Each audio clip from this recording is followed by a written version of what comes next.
This is the otolith of a juvenile striped bass. Each one of these rings that you see, that's 1 day's worth of growth. So you can go and put a point on each growth ring and actually tell how many days old that fish is.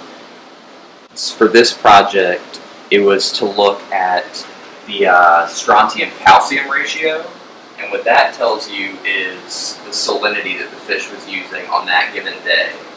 Based on the strontium-calcium ratio over time, my lab mate Chris Conroy was able to infer migration between brackish and fully salty water down in the Chesapeake Bay. In terms of management, this kind of information is critical for understanding the range over which these species live during their early life stages.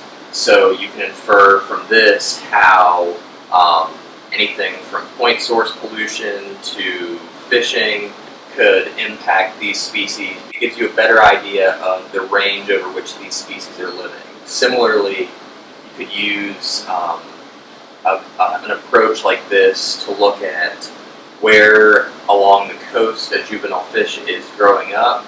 In the case of fish from one state are moving to waters offshore of a different state, it would be indicative of probably needing a more regional management because there's this crossing of fish over state lines. So having arbitrary lines in terms of management isn't really an appropriate scale over which to do things.